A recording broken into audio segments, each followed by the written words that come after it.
evening and welcome to the latest Wigtown Wednesday, kindly supported by the Year of Scotland Stories and Baillie Gifford.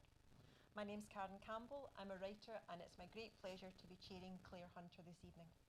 It's also a delight to be having an in-person audience here, but we're still embracing the hybrid model, so a big welcome to our online audience too. For those watching online, we'll be inviting questions later in the event, so please feel free to click the Ask a Question button on the Wigtown homepage or use the chat function in the YouTube live stream. We've tried to keep the events online free, but you know, it's been a tough time for us all, bookshops, publishers, booksellers and festivals alike, so any donation you could make would be hugely appreciated and will help keep events like this alive. But now to business.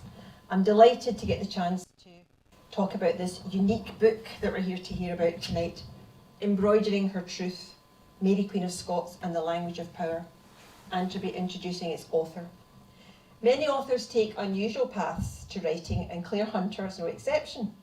Clare's had a passion for sewing since she was a child.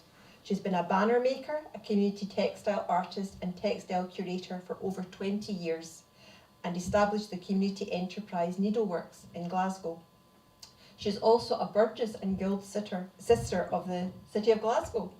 Clare, who lives near Stirling, was a finalist of the Aesthetic and Creative Writing Award with a story published in 2017 and was a recipient of Creative Scotland Award in 2016. Threads of Life, her first book, was a BBC Radio 4 Book of the Week and won the Saltire First Book Award, and was billed as the history of the world through the eye of a needle. But it's her wonderful second book, Embroidering the Truth, which is available from the Festival Bookshop that we're here to talk about tonight. In 16th century Europe, women's voices were suppressed and silenced, even for a queen like Mary Queen of Scots. In an age where a woman's domain was very much the interior rather than the exterior world, Mary exploited textiles to emphasise her female agency, from her lavishly embroidered gowns to the secret messages she embroidered for her supporters in captivity. Mary used textiles to advance her political agenda, affirm her royal lineage, and tell her own story. Clare, hello and welcome. Thank you. Big hand for This isn't your average book. I absolutely loved it, and I actually chose it for my book group, just because there's such a richness in it to discuss. History, tragedy, craft, feminism, women, power. But when I've been talking to folk, I found it quite hard to pigeonhole.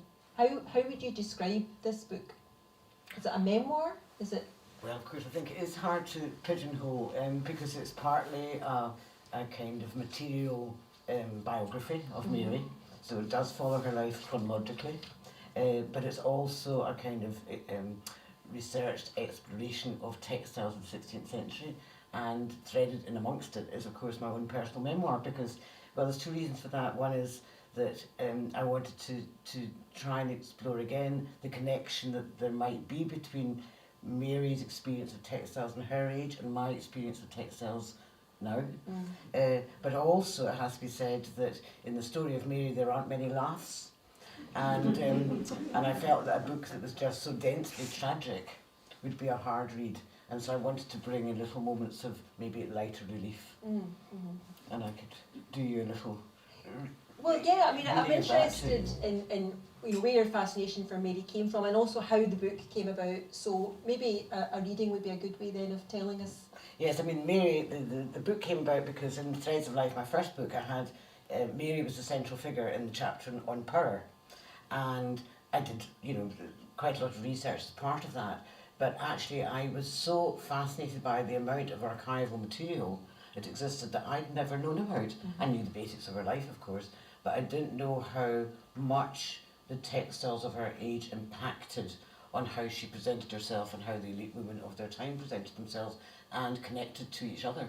And so I really wanted to explore that, and so I embarked on a kind of an MA on historical research, because of course I didn't want to be laughed out of court by proper historians, so I thought I better find out how to do this, and at the University of Stirling, and that began my kind of much deeper investigation into Mary's textiles. But as I say, I then used memoir as a way to counterbalance that tragic story. So I'll read a little bit just so you get a flavour of that. There is only one outfit that I've ever worn that had the impact of Renaissance glory. It was bought as a panacea for a lost love.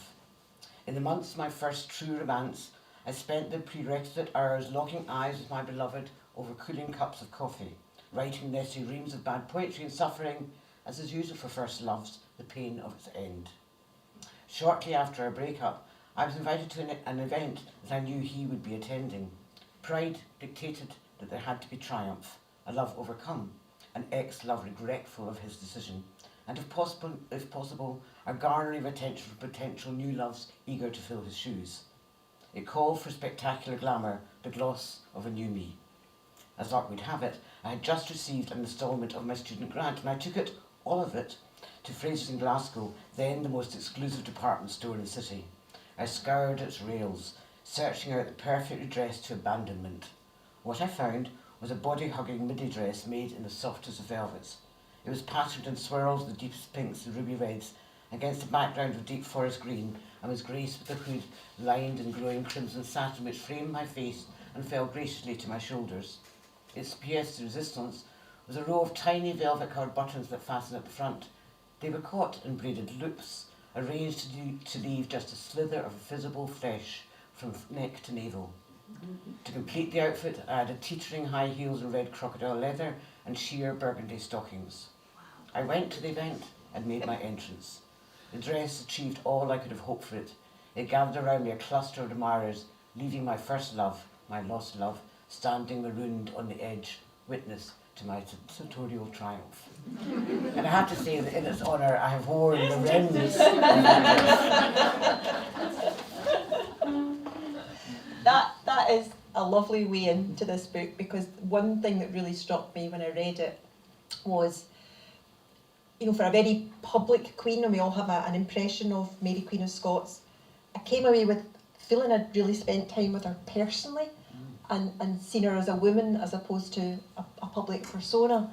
And I just wondered, you know, to get that close up, how did it feel stepping into the world of May and actually not quite donning her garments, because sadly there's not very many left, but, you know, touching fabrics that she'd wrought with her own hands and seeing a tangible reminder of that person who was a human being, not some mythical legend that we tell ourselves. That's How right. was it? I think it's that thing that I had no idea until I started the research how many women rulers were predominant at that time. So there was this new surge of female confidence and a kind of a campaign, I suppose, by those elite women to foster credibility for women's capacity. And of course it was under hot debate. There was a whole debate going on at the time in intellectual and literary circles called the Querelle des Femmes, which was about, do women have the capacity? Do they have the right to rule? The usual answer in those writings being not at all. You know, they are beings who are driven by their passions, driven by their hearts rather than their heads, and aren't equipped for political acumen. And those women rulers who were around at the time, Catherine of Aragon, Elizabeth I, Isabella d'Este, Mary Tudor, you know, there's a whole range of them, were all in their own ways finding alternative means to basically have agency, to basically make their presence felt at court in a way that was different from what was the male dominant culture of the time. And so when I started writing the book, I thought I was writing a book about textiles, but actually by chapter 3 I realised I was actually writing a book about women's agency. And that was a revelation to me. And so I began, I suppose, to look at it more from a different prism, to look at it more, and in that I got to be more intimate with women's writings and what was happening to women at that time. So I wonder if you can tell us a wee bit more about the sort of research you had to do, because you cover such a huge amount in terms of the political history of Scotland, England, the wider Europe, the timeline and the geography of where Mary was at certain times, social history, the place of women, autonomy, and the fact that that isn't something that's widely taught. So it's not like there's lots of research and writing, I imagine, on already that, you know, you must have been having to dig about, like you were with the embroideries, actually, in dusty attics at times.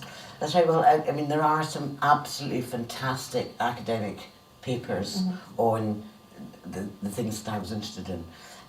But of course, they're not generally known about. And so hopefully in the book I have acknowledged those historians who have delved into this.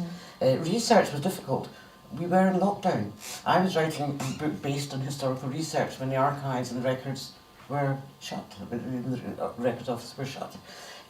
So basically I had to find ways. One of my main sources of information were both the treasurer's accounts, which are published in different volumes, luckily in print, not in their original handwriting, which I had been studying in the records office in Scotland, but of course that was closed. So I then found I was able to order facsimile copies, which came from India. And that was a kind of gold dust to me at that time. And then there were other things like the inventories themselves, which again I could get copies of, but not all of them. So I could get volume 11 of the Mary's reign, but not volume 12, which was her time with Darnley. So again, luckily for me, I got my 4-hour slot when lockdown eased. You could get a 4-hour slot once a week at the National Library of Scotland, so I was able to go in with my phone and snap the pages that I needed from volume 12 of the treasurer's accounts. So it was very hard. What was hardest for me, I think, was that a lot of the material is now available digitally, which was fantastic. But what I was looking at were things like the calendars of state papers. Now these are volumes that run to 700 papers and pages. And for those of you that have done research, if you're looking at digital material, then usually it's in a small font, and you have to zoom up per page to see it in a slightly larger font. But you have to zoom down again before you turn the page. So it was slow, laborious, tedious labour to try and read through the material that I had to read through. And in a sense, luckily, because it was lockdown, I didn't have a lot else to do.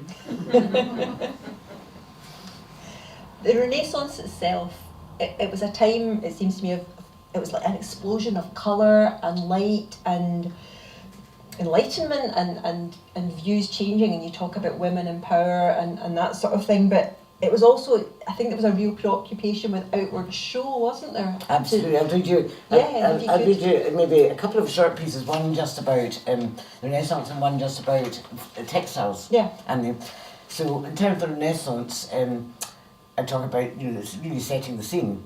People were on the move. Preachers, musicians, merchants and mercenaries were all seeking out opportunistic adventure. Increased mobility generated a heady intermingling of ideas and nationalities that coalesced across borders and nurtured invigorating cross-cultural exchanges and connections. And mobility was not simply geographical. A wealthy and upwardly mobile middle class, merchants, lawyers, bankers were snapping at the heels of a hitherto unassailable elite, competing with it for court positions, privileges and power. More ominously, the 16th century was when the spark of religious disaffection began to flame with the rise of fervent Protestantism. Its acceleration threatened the overthrow of the old order of papal and royal control.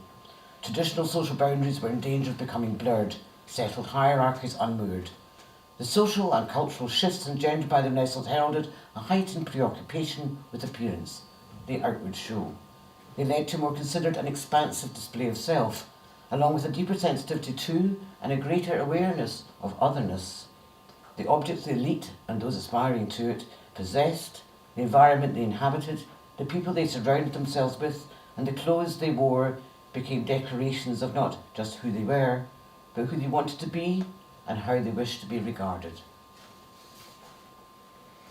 And I'll do a little bit about light and textiles. Yes, I mean, I don't know if you mentioned it in the bit you're going to read, but one of the facts that struck me was you say Henry VIII spent about as much on cloth and fabric as he did on his artillery. On his artillery. And when he died, there were 50,000 yards of fabric in his in his storeroom. I mean, the expansiveness of his, what I found really fascinating was he basically bribed one of the key Italian merchants to give him first choice of the new fabrics that were coming out of Italy. And he did that not just because he wanted to be the finest, but because he wanted to show that England was innovative, that it was ahead of the game in terms of material display. Because that was about power, that was about status. It's not a frivolous thing It's not at a all, frivolous thing, no. it was a political act. It's as much as having a good worship, Absolutely. having sumptuous having court. a political act, Yeah. you know. And a story about Mary, which I love, is when she had her first parliament in 1563, she decked herself out in a sumptuous purple velvet, the colour of royalty, of course, which she spent a large amount of money on, and white satin and gold trimmings, etc. And also her ladies, and they processed through Edinburgh with long trains, which at that point weren't really known in Scotland. And she did that in order both that through her ladies she would amplify her own presence. So you can imagine this posse of young, and they were young, they were under 20 at this stage, you know, most of them. So basically what she was doing at that point was displaying, you know, asserting female power. It was female power that was now really ruling Scotland. And so it was a visual act, but it was also a political act. Yeah. And we see that throughout. Yes. If you could read the second bit. I'll read the second bit. So I'm just wanting to capture for you something of the impact of textiles, because we don't have access to those textiles now. You know, there's so many different kinds of textiles, and they were created with their impact in mind. In the heightened theatrics of Renaissance court life, light was a quintessential quality. The lustre of fabrics, the figured velvet, shot silks and sheen damask was heightened by their embroidery. The glimmer of these amongst denser hues was sometimes deliberately intensified, the cloth scratched or raised to release a frayed quiver of luminosity. Spangles, called trambulants, were sewn on purposefully loose to ensure they caught the light during movement. Silk embroidered cloths were laid beneath silver plate or Venetian glass on banquet tables to create spilled refractions of colour. Light, animated cloth. It bounced from textile surface to create a moving energy that contrasted with the stolid surroundings of wood and stone. Textiles were positioned to maximise the impact of their sheen and the glint of their embellishments in different kinds of light: daylight, moonlight, candlelight, and the reflected light of mirrors. The changing appearance of textiles was exploited in textile production. Velvets were voided to create different surface levels. Just have to get to page 4. That picked up light in different ways, or they were woven with underlying gold or silver threads to ensure they glistened. Taffeta was often woven in 2 or more colours, as hue shifting from one to another when light changed direction. And I found that really fascinating. I hadn't thought about that before, about how in those extraordinary courts where you had a lot of gilt already, you had a lot of different kind of light going on, then the textiles people wore and the textiles that surround them in terms of tapestries again were underwoven with gold and silver, that actually in that flicker of light that they possess, which we no longer surrounds us, then they absolutely maximise the effect that it could have to make enchanted palaces, basically. Absolutely. I mean, and embroiderers and court tailors were really important as well, weren't they? They were part of the entourage, and I think it's something like 7 or 8 years apprenticeship, some of them Absolutely, served. 7 years apprenticeship. There was a guild to basically the guild of broderers. chuck them out if they hadn't Yes. hadn't met the required And standards. if So they're- again, it wasn't frivolous. It It was wasn't really frivolous, and if their important. product was inferior, then it was burnt and wasn't given the stamp of the guild. It was you know, a long apprenticeship in order to become a guild member. And I found again really interesting that tailors were vital, because a lot of the garments were made piecemeal in different sections. And part of that was because they had detachable parts, so they would have separate sleeves, you know, undershirts, you know, gowns, you can imagine had this under petticoat that was visible, etc. And these were pinned together. A lot of them weren't worn sewn. They were worn pinned, so they could be unpinned and a different set of sleeves set in, or a different petticoat front put in to create a new appearance. But tailors were tasked with piecing those quite intricate garments together, and so their expertise that was valued was their expertise in not in sewing, which most people in those days, particularly women, could do, but actually in their piecing, because the fabric was so expensive. The fabrics we're talking about were so expensive that velvet was sold about the quarter of an ell, as it was known, rather than a yard. And as you know, with velvet, for those that do use fabrics, then if you put it in a different direction, it appears in a different tone. So if you want it to appear as one piece, then you have to be very clever in the way that you piece it together. So all of this sort of culture and status around fabric and embroidery and textiles, this isn't something that was specific to Mary. This was part of court life. Yes. And there's also, I found fascinating, the symbolism of some embroideries, and there's this thing called impressa, where a personal symbol can be stitched into a garment, and it can actually, you could be almost like putting two fingers up at somebody, or have a secret love message just by what was on somebody's gown. And there was somebody called Isabella that used this to great effect. That's right, who used that to great effect, yeah. Using musical notation to suggest silence or sound. And depending on who was interacting with her, they could either take that as a brush off or take that as a form of communication. Very clever. I think the interesting thing about that is of course, we're talking about a pre-literate age when print was still in its infancy. So visual communication was all. And in particularly in courts where you had people of all different kinds of nationalities coming together, because there was a lot of, that stage, it was a time of exploration, it was a time of cultural exchange then, and obviously a time when foreign brides were going to country and other countries and bringing with them their entourage. Then visual messaging was both expedient and inclusive. So, and people had been brought up through the medieval meanings behind flora and fauna. So there's all that common language that went on, that some of which we still have today, some of which we still understand today, but a lot of which is lost. But in the educated classes, then they referred a lot to classical, biblical, allegorical narratives and writings in order to, much as the way as we do cryptic crosswords today, in order to present visual images that then had to be interpreted, deciphered carefully. And the more educated you were, then the quicker you could actually unpick the meaning behind a particular image or symbol or a collection of them, because they weren't only important in the in a single symbol, but in the arrangement of symbols and mottos or emblems together.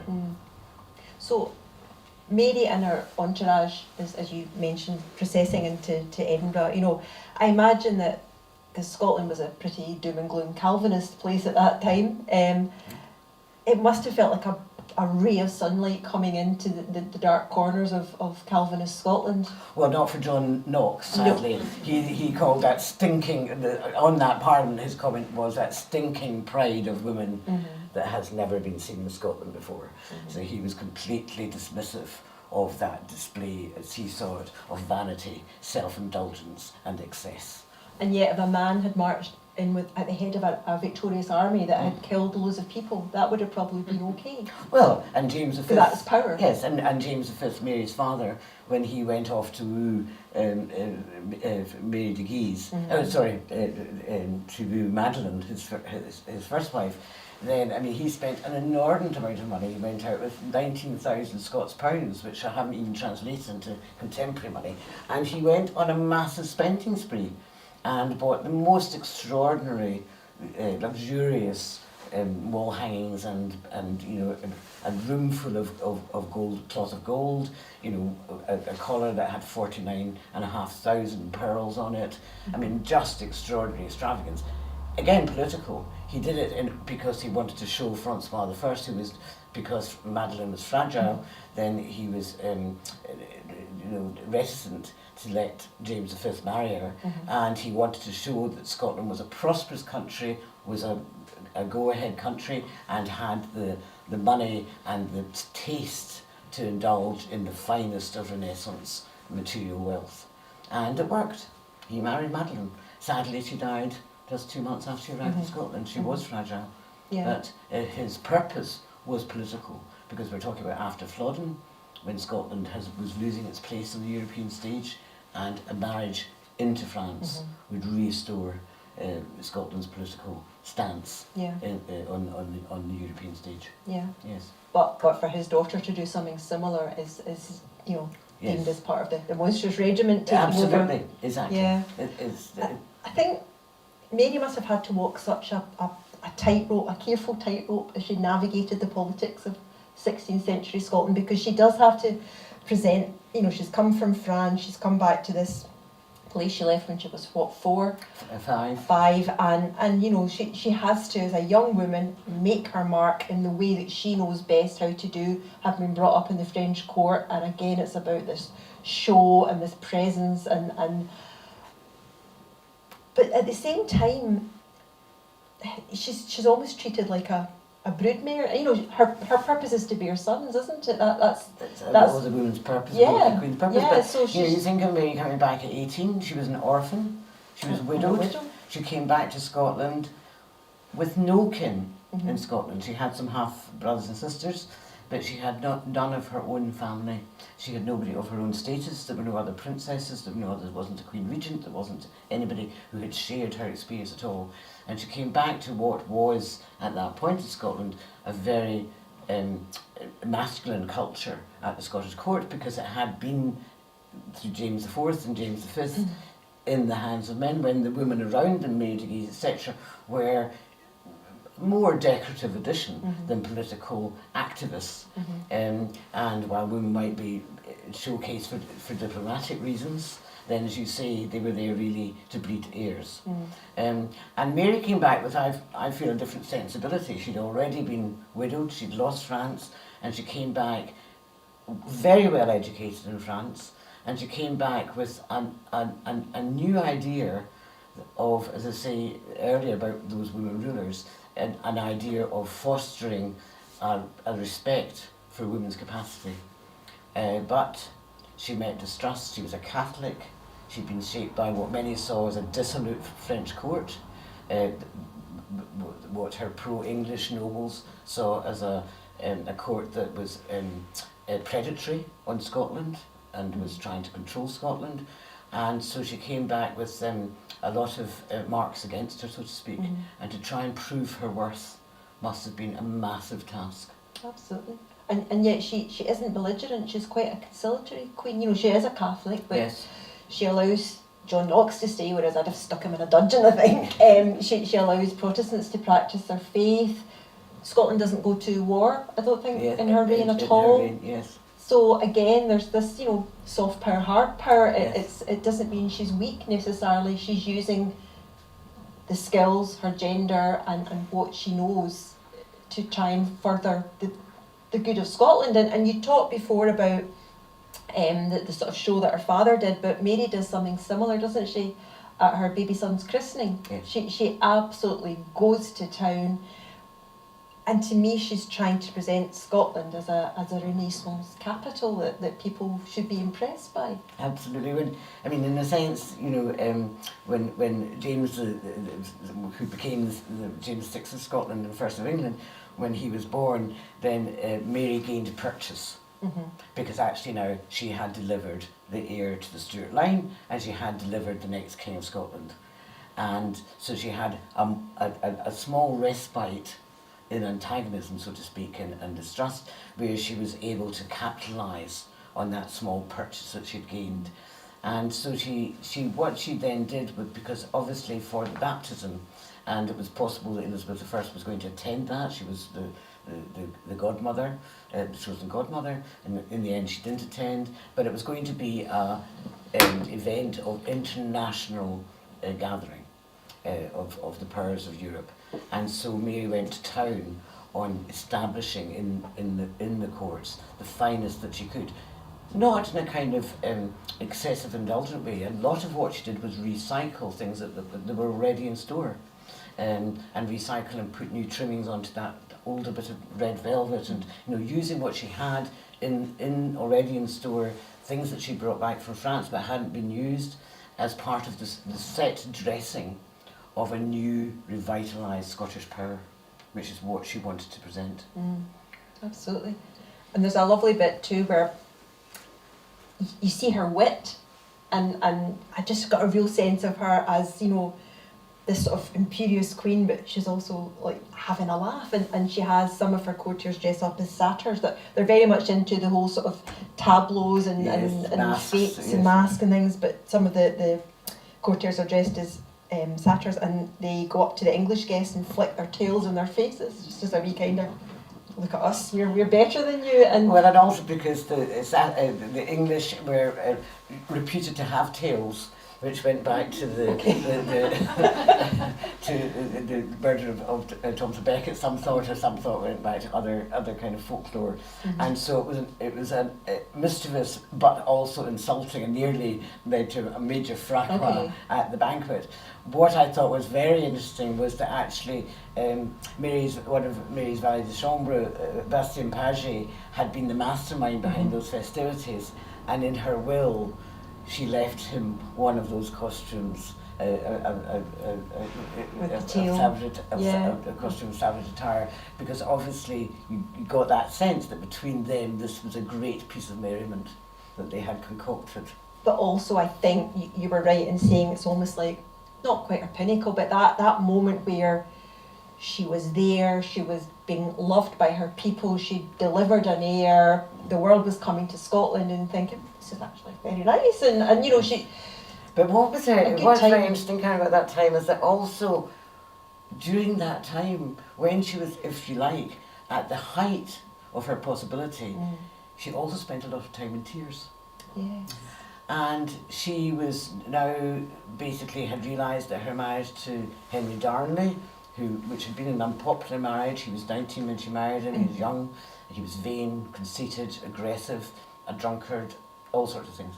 And so she married him, I believe, from a political need at that point, and then very quickly regretted her decision. He gave her an heir, so she had that at least. But by the time of James' baptism, they were estranged. So she was dealing with his hostility and also the anxiety about how to handle that, because he was becoming a political liability. Yeah. Do you think it's fair that Mary is always, she tends to be viewed through her personal, not her political choices, doesn't she? Ultimately who she chooses to love or not love, but become entangled with romantically. Do you think that's fair, that that's how she is viewed? Well, I think at the time, her contemporaries were more interested in, because of their view of women, and their view that women were driven by their personal passions rather than any intellectual or political understanding or ambition. Then that is what they wrote about. So our understanding of Mary comes from largely a male commentary. Yeah. And not just in the commentaries, but in what was described. So actually it's very interesting that in the state papers, the textiles that surround her were rarely described, rarely commented on. What she wore was rarely commented on, because that wasn't of interest to those biographers or historians at that time. How women looked and what they were presenting themselves as was not something that was important to them, in a sense. And so it's only by going back to those inventories and those treasures accounts that we can begin to see what actually was around in the court at the time. For Mary, what is tricky to understand, and I don't know that I fully grasped it, because we can't really understand it to the same degree, is in those days, because Scotland was such a small country, we're talking 700,000, the court was tiny. And so the political was also personal. They went hand in hand. So when you were dealing with somebody, there were no organisations, no ministries, no kind of intersection between the ruler and the nobles. There was nothing to deflect. There was no marketing departments or anything like that. It actually feels quite claustrophobic.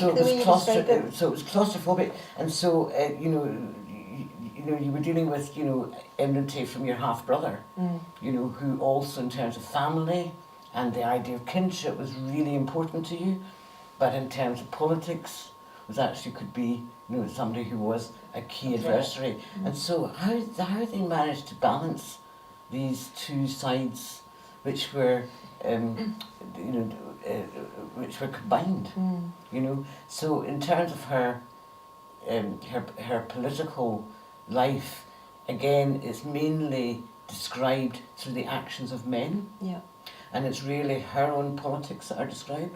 Jenny Woolmad, who was a key historian of Mary, who did write Mary Queen of Scots, The Study of Failure, which was a very controversial book at the time, but at least it looked at her political life, at her as a ruler. We might disagree with her her observations and what she eventually decided upon, because she saw Mary as Mary's failing as a Catholic to restore Scotland to Catholicism as a major flaw in her political policy.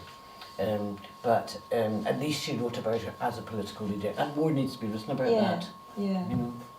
I think, the way you talk about her relationship with Darnley and then with Bothwell as well, how that even came about, I found that both of them really quite disturbing in terms of her,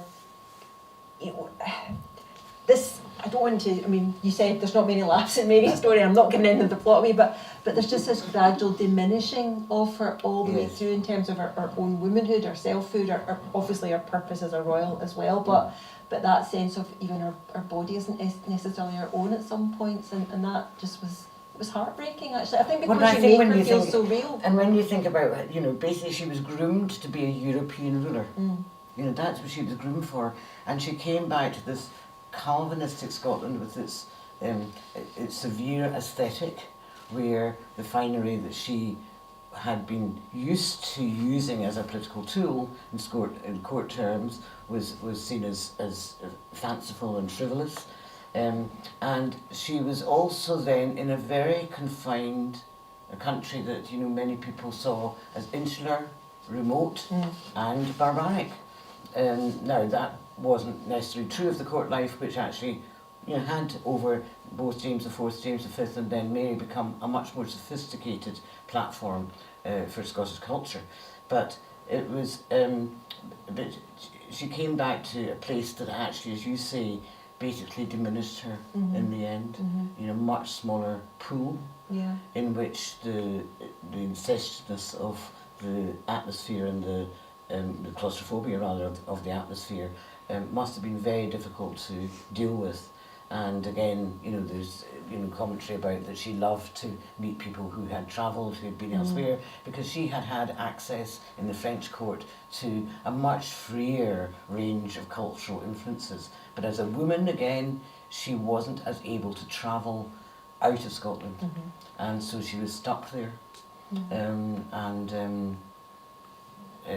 then, of course, as a young woman of 24, went into imprisonment, and so no longer able to have an intimate sexual, emotional life, both in terms of the women friendships she'd forged in Scotland, as well as her relationships with men.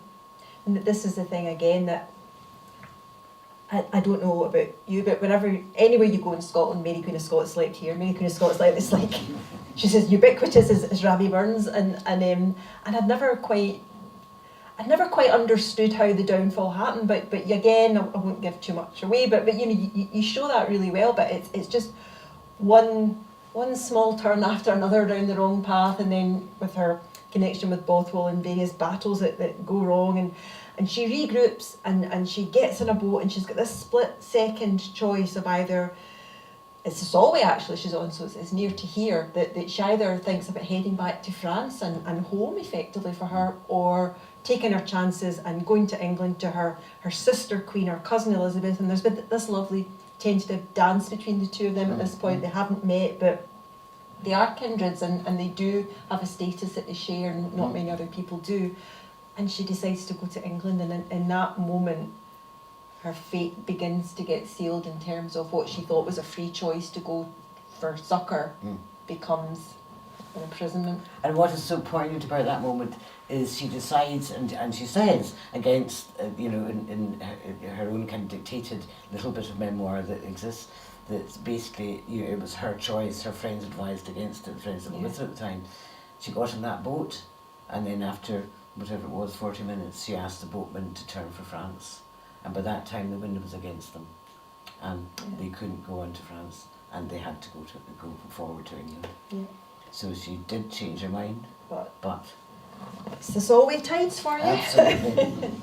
So it ends up that she's in captivity, and this beautiful, vibrant hope has become cloistered and confined, and it's in captivity in particular, I think, at Lochleven, where even her movements, she starts to realise, I'm a prisoner, I'm not just a queen waiting for a favour from another queen, and she's actually physically restricted as well, and that's where she turns, I think, to embroidery to kind of fill the vacuum that not being a queen, not having her court about her, has left. Can you tell us a wee bit more about, you describe it as a labour at some point, it's That's not right. a hobby for her. I mean, I think that the sadness and sorrow of Lochleven is that when, after her defeat at the Battle of Carberry Hill, she put herself into her care of her nobles, but then was actually taken into imprisonment in Lochleven, which is not what she expected. And then in Lochleven she was literally deprived, divested, if you like, of her queenship by basically not being sent supplies. So she had very limited clothing. Her ladies equally she had very limited ladies, and equally they had very limited. And there are poignant letters sent from her at that time to Richard Melville, one of the Scottish politicians, to begging him to send clothes. You know, saying, why haven't people responded to my pleas? You know, when you know, basically, you know, just even half an L of this and an L of that would be useful at this stage. So she was treated very parsimoniously in Lochleven, and then there her valet de chambre Surveillant du Comte was allowed to send her small supplies, but they were things like, you know, handkerchiefs, sleeves. You know, they were small items, but in that he also sent her some embroidery, and that's the first insight we have really. There's one small comment about Mary sewing during court, but it's the first indication we have of the kind of sewing and kind of embroidery that Mary did, and they were little slips which were embroidered, outlined in black, and he sent her Spanish silk coloured threads and silk and gold and silver thread in which to embroider them, and she took it up, as you say, with a passion at that stage, because she was deprived of all her normal activity and all her normal you know, the festivities and the kind of ebullience of court life, both in terms of the terrible politics that went on, but also in terms of her own friendships, etc. And then when she decided to go to England and moved into, first allowed to start a mini court, but then as they began to see Mary not as a fugitive guest, but more as a political liability, the strictures on her imprisonment became harsher, and she was then moved into the custody of the Earl of Shrewsbury, whose wife, commonly known as Bess of Harwick, was a keen needlewoman, and with her Mary took up embroidery with alacrity, and it became both a solace, but also, as I say in the book, it became a crusade, because she sewed vast amounts, not large pieces, small pieces, but I mean, when she eventually was executed, there were 300 pieces discovered in her inventory, mostly unfinished at that point. There are many more, that some of which have survived that we know about through descriptions, and some of which, we have two of them at the Palace of Holyrood House in Edinburgh, and it's only two in Scotland, but Oxburgh Hall in Norfolk has a wonderful display of her and Bess's embroideries, which if anybody's got the means to go there, I'd really recommend it. And there are a couple of her cushions in Hardwick Hall in Derbyshire. So there are some pieces of her embroidery around. You speak really movingly about when you actually hold some of these embroideries, presumably with white gloves on. I don't know if they let you touch them, but I wasn't allowed to touch them. No, but you can see the tension in the stitches. Yes, I'll read you a little bit. So if you could tell us about, because that was as close into her head as I think you can get. I think if you read that, and then we'll maybe have another chat, and then we'll open it up to questions.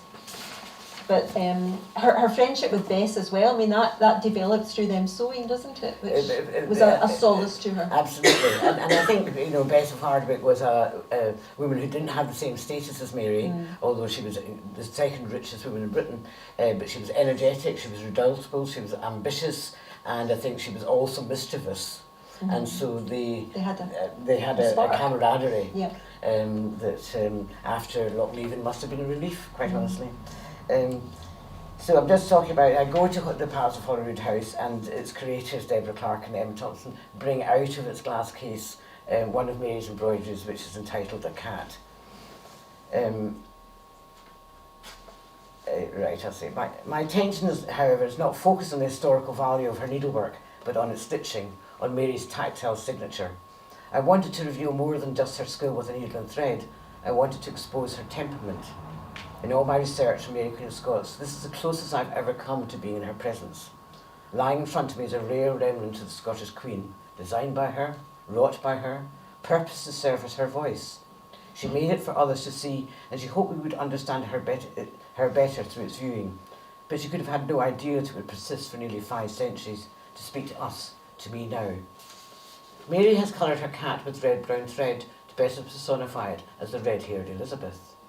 She has encircled a mouse scurrying by the cat's paws as its quarry, a personification of Mary herself. This embroidery was undoubtedly inspired by one of Gabrielle Farnow's 16th-century fables, whose moral is that those who excuse their actions as just still risk violence from those who believe their own are righteous. Although Mary's cat was copied from a woodcut by Conrad Gessner, she has altered it to suit her political purpose. Her cat's tail is longer, its ears more rakish, its whiskers more aggressive, and tellingly, the cat's paw now traps the end of the mouse's tail. Seeing it in the flesh is revelatory. Glass acts as a shield, deliberately distancing the viewer. Such a separation limits the opportunity for emotional connection. But now that I'm just inches away from Mary's embroidery and able to see it unscreened, the mood of Mary's hand is more obvious. It's unsettled work. Mary's stitches run along rhythmically for a while, then miss a beat and grumbled on unevenly before starting to flow again. Mary's cat, plumper, less sleek than Gessner's, is executed in meticulous shading. It would have been slow work for Mary to continuously change colour, to thread yet another needle, but she was determined to make Gessner's variants of tone more pronounced. Such patience evinces more than a crafter's attention to detail. It conjures an act of yearning. It is as if Mary is stitching into her cloth her pangs of an unreciprocated attachment, as if she is willing each stitch to incrementally draw Elizabeth in. The little mouse is equally telling. It lacks definition, and is depicted as lumpen, squat, and stolid. It is poorly drawn, suggesting that it was sketched by Mary herself. If this is the case, it is a sad indictment of Mary's lack of self-worth. It is a lamentation on and a recognition of her increasing physical and emotional immobility. There are thousands of stitches in a cat alone, 10,000 at least. An embroidery made more complicated by its background of a diamond trellis carpet whose pattern is embellished with blue and edged in gold, an unnecessary if decorative addition. It is as if Mary wanted to linger in its sewing, stitching on and on with her stabbing needle, using it symbolically like an arrow to pierce its target. It is as if, through her sewing, she could connect to Elizabeth and pull her in. Something really heartbreaking about that, I think, this splendid woman who sees herself as a tiny wee mouse, but in the very last hours of her life, it's like she transforms again, doesn't she? She uses textiles to make a final statement almost about who she is or who she wants to be remembered as. Absolutely. I mean, what I think is very interesting, a wonderful historian called Jane Lewis, in her book on the trial of Mary Queen of Scots, wrote about the fact that actually Mary embraced, once the death sentence had been handed out, she embraced death as a martyr.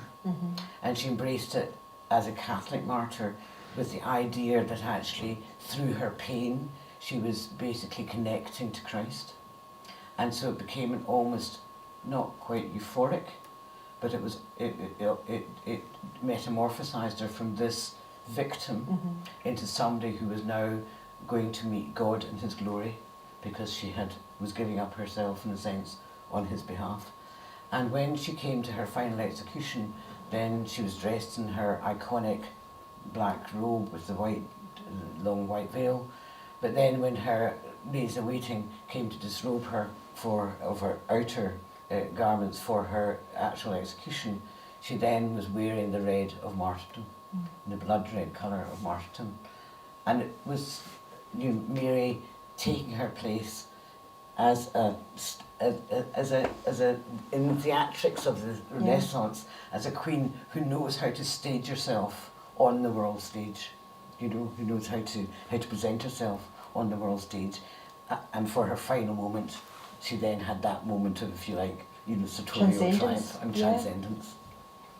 I think maybe if we could put the lights up, if there's any questions in the audience, or if we've had any questions online as well. There's a roving mic too, so if anyone does have a question, if you could stick your hand up. And don't feel shy. Please don't, because we can see you online. Absolutely. Was there any questions online? Okay. Has anyone got anything? No. I think the legacy that Mary leaves behind, it's almost been shortbreaded. That's not a proper word, but you know what I mean? It's like she's been, all of what we've talked about tonight has been condensed back down to this woman in black that had a few entanglements in her love life, and then was a prisoner for a long time and lost her head. But you talk about how the decisions she made, and I keep going back to that point on the Solway even, they reverberate right down the centuries to now, to how Scotland is, and how we see ourselves. Are we in limbo? Are we a country? Are we not? All of that, and your dedication in the book is to our First Minister, Nicola Sturgeon. It is. And I wondered, obviously you chose to do that, but were you, are you making that point that, well, I'm not putting words into your mouth, what do you feel Mary's legacy is in terms of where Scotland is now? Well, I think it's in the last 5 minutes. I think it's that there we are, nearly 5 centuries on, and for women of ambition and capacity, it is still very hard to reach the level that they should be operating on and to sustain that. We still are in a culture where they are often belittled by what they wear, as if they are public people of fashion, rather than political rulers of great intellect and possibility. So I dedicated it to Nicola, partly because she is the First Minister of Scotland, and so in terms of her position in Scotland and Mary as Queen, there seemed to be a correlation. And also because I coupled it with a quote that it was actually from Elizabeth I, which I really thought was pertinent, which was, "We princes are set as it was upon stages, in the sight and view of all the world. The least spot is soon spied in our garments, a blemish quickly noted in our doings." And it's that thing that you judge by appearance as opposed to capability. Yeah. And that still continues today. I think Scotland, on the way here, I went to see some Russian friends of Ukrainian descent who live in Girvan, and we were talking about the impact that Russia's history has had on Russia over the last 50, 70 years. And I was talking about Scotland's experience of the Battle of Flodden, leading on to the defeats at Solway Firth, Solway Moss and Pinkie and basically Mary's inheritance was to try and safeguard Scotland's role in Europe. Yeah. And so she came with not just a Stuart inheritance, but with a national inheritance. And I think we're still working our way through all the upheavals and turmoils that Scotland as a country went through, both martially but also emotionally, from those times when it lost so much of its credibility, and where its kind of its masculine defiance was bred out of that. So we have to understand that sensibility in a different way maybe than from other countries. I referenced the fact that you came to writing in an unusual way, being that your background is in textiles. But I wonder if only you could have written a book like this, because you've pieced together this embroidery, this tapestry of Mary's life in a way that, you know, you've applied your craft and your knowledge about textiles, but also how you've crafted and stitched it together with the memoir, with your own personal insights, and with a history to me that I found more compelling than a lot of the dusty tomes that men have written about that period as well. It felt very fresh and intimate.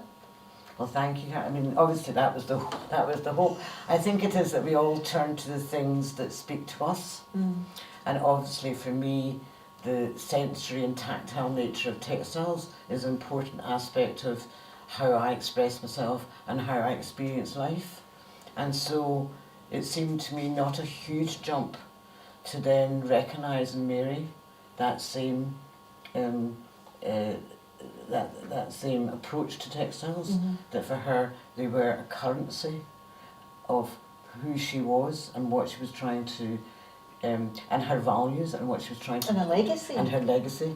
And for those who are involved in textile making of whatever form, then, you know, when you're making, you've generally got another person in mind or something in mind. It might be that you are making, you know, masks during lockdown, or you're making, you know, quilts for the Alzheimer's Society. There's all sorts of people out there who are making things in order to give something of their own, not just skill, but their own feelings through the textiles that they create. And that is to me very evident in Mary. I mean, one of the things that again I found very emotive was when she first came back to Scotland in 1566. She then went to her mother's wardrobe, what was left of her mother's wardrobe, and then removed from it over the first years of her life garments which she then wore to reinstate her. Mary de Guise had been deposed as a regent and died as a deposed regent, but Mary deliberately reinstated her mother and her own female inheritance. Now, you'd have to understand the kind of emotional power of wearing somebody else's clothes and what those clothes state to others, to know that was her motivation. As well as the personal honour you're giving to that. As well as that for herself, her mother's clothes were acting as a protection. Of course. You know, so you have to, so what I love about that kind of thing is that through my experience of textiles, hopefully I can then share the nuances of textile making and textile display in a way that gives textiles a more heightened place in the culture of our times. But also that personal, we all know what clothes are like, we all know what wearing your dead mother's garment might feel, so you bring that humanity, I think, to Mary, and you know, I really do think I feel I know her as a woman as well as a queen, which beforehand I hadn't thought of that.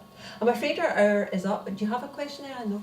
Got a couple of questions right. online, Karen. Okay. So Donald asks, you mentioned the cryptic messaging in the attire. Are you able to elaborate and explain what the symbols were, what they were communicating and how? Well, of course, we're talking about a wealth of symbols, so I can't obviously unpick all of them, but I'll give you a small instance. So, for instance, when Catherine of Aragon, her emblem was the pomegranate, and when she was absent from court because of pregnancy, then her ladies-in-waiting then were involved in a dance in front of Henry VIII, and they danced in dresses embroidered with pomegranates in order to bring back into court life Catherine of Aragon's presence, and that she was not, although she wasn't there physically there in presence because she had retired for the birthing ceremonies of her child, then they could then restore her presence publicly through the use of her emblems. And that's just one small aspect. Obviously, we still have things like the rose, which we use as stills, a symbol of love. But also in those days, you would have to have known that the 5-petaled rose was the Tudor rose. And when, again, Elizabeth I was a girl and had suffered being taken out of the succession, but then restored, although her legitimacy was still stood. She then embroidered book covers for Henry VIII, her father, and his then wife Catherine of Parr. And in those she put pansies for thoughts. She put wonderful kind of knotted designs to show entanglement and connection, and all the aspects of those small book covers were laden with images of reconciliation with her father, but also reminders of her Tudor royal lineage. And one more question we have here from Mary, which asks, what is your next book? Oh, big question. You know, this is, I have a third, when I did Threads of Life, the publishers then gave me a 2-book deal, so this is the first of the 2 books, and I have a third to write. And at the moment, I kind of, because we've lived in such sad times over these last 2 years with COVID, I'd quite like to turn my hand to a comic novel of some description, just because I feel there should be some joy and laughter, and as you say in Mary Queen of Scots, there isn't a lot of laughter. So I'm toying with that idea. I'm also fascinated by play, in terms of, because my background actually started in theatre, and I've always adored puppets and used to organise puppet festivals. I'm interested in that whole area of puppetry and toy theatres, which were mainly made in Victorian times by boys, so a kind of, again, an unknown male culture that is decorative and interesting. So I'm toying with that as well. So it probably won't be neither of those things. I have no idea. But she's working on it. Well, I'm afraid our hour is up now. I'd just like to thank everybody online that's been watching. Thank you for your questions and your participation. Thank you very much to our audience here. We have some books at the back that Claire's going to go and sign if anyone would like to buy one before they leave. And the books are also available online on the Wigtown Festival Bookshop. It's been a really fascinating hour, and most of all I'd like to thank you, Clare, for truly bringing Mary to life in a way that describes her as witty, intelligent, clever, compelling, much like the presentation you gave us this evening. So can we please join together for a huge Wigtown thank you.